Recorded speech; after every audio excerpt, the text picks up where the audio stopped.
Hi, John and Jan. It's Drew Richmond again. Thank you so much for taking the time to watch this value estimate summary. I'm going to be pretty brief in my summary. I understand that you guys have bought and sold many homes and you understand how we're deriving value, so I will keep it very brief for you guys.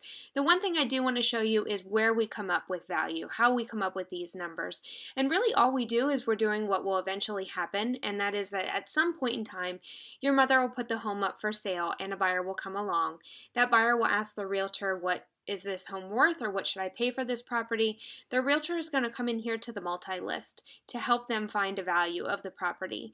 And then that buyer is probably going to get a mortgage, and the mortgage company will say, we need an appraiser to tell us an opinion of value. And so an appraiser is going to go through the same process that I did, and they'll come into this multi-list as well to come up with 4 or 5 homes that are most similar to your mom's home.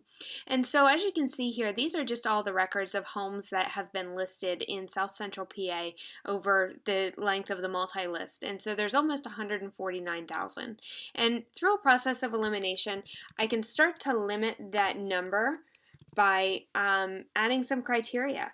We want only homes that are the same style or stature as your mom's home. We want them to be relatively in the same location and relatively in the same condition as your mom's home. And we also want properties that have been sold in the last year or two. So I can here, I went from 149,000 down to 78,500. If I go back 2 years here, we'll say February 1st, we're down to 13,000. I might have it straddle her years built 1940 to maybe 1970, we'll say. And I can keep reducing that number further and further and further until I come up with about 4 to 5 homes that are most similar to hers. And these are the ones that I chose to work with. They're all around the same neighborhood as her home, all very similar in style and stature. They vary in condition, and we'll talk about how her price is affected by that. The first one, I just want to let you know just some hard criteria about their home. The living space is 2,074 square feet on 0.42 acres, built in 1957, and she has 4 bedrooms, 2.5 baths, central air, natural gas, and an attached 2-car garage.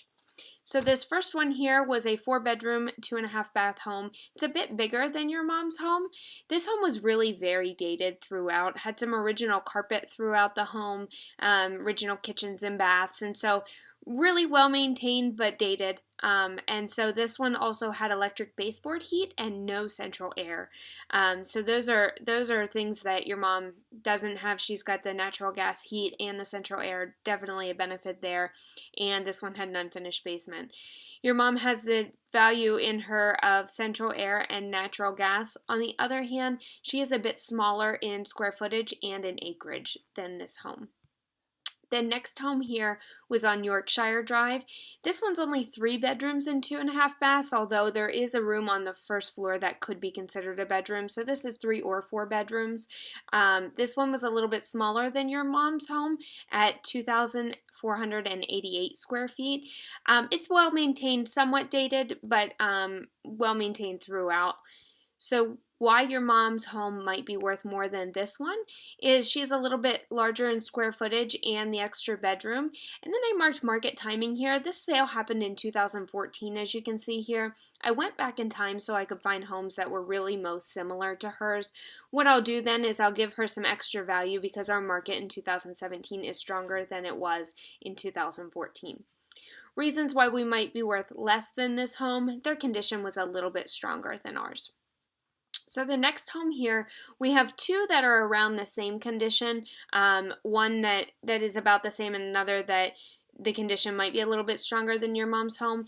And then these 2 that are sort of on the other side of the coin. These would be homes that the values are derivative of what your mom's home might resell for if there was a sort of total remodel throughout, so sort of resale after a remodel. But this one here, it was built in 67, 4 bedrooms, 2.5 baths, and 94 square feet. It was in great condition. It's got natural gas heat and an unfinished basement.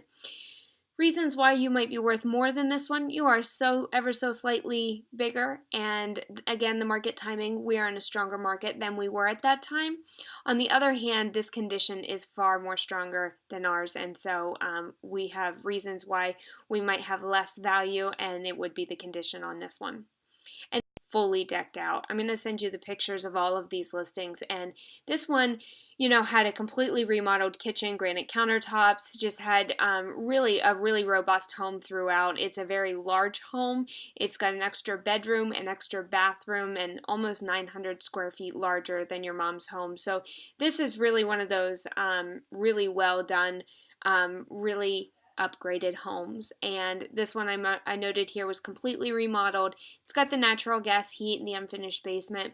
Can't think of any reasons why we might be worth more than this home, but I can say on this one that its condition is stronger than ours. We are 814 square foot smaller, one less bedroom, and one less bath. So if I would keep scrolling here, I'm going to send you guys these in an email as well so you can review. These are just the full MLS sheets on those properties, and we can start to see sale prices.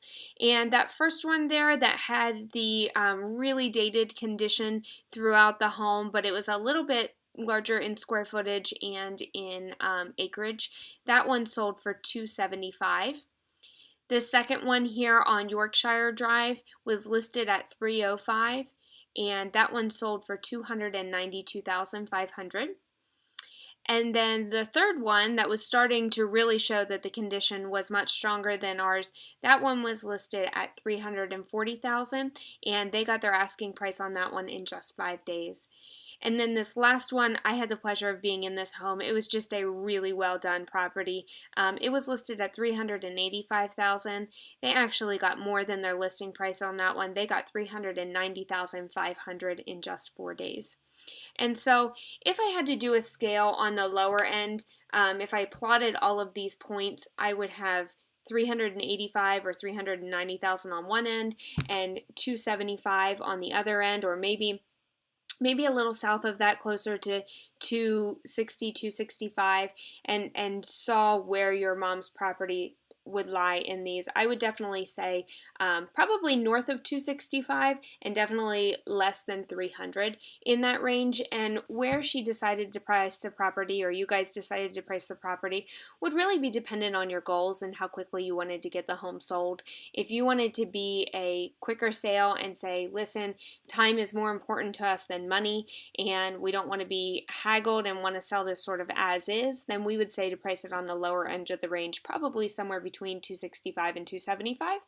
If you guys wanted to try to get the most money possible out of the home and understand that it might mean being on the market a little bit longer, you could be on the higher end of the range, maybe somewhere between 385 and 390, somewhere in there. So wherever you decided to be, we will certainly support you, and we can send you a little bit more of detail if you would like to talk more. Thanks so much for watching, guys. Let me know if you have any questions. Bye-bye.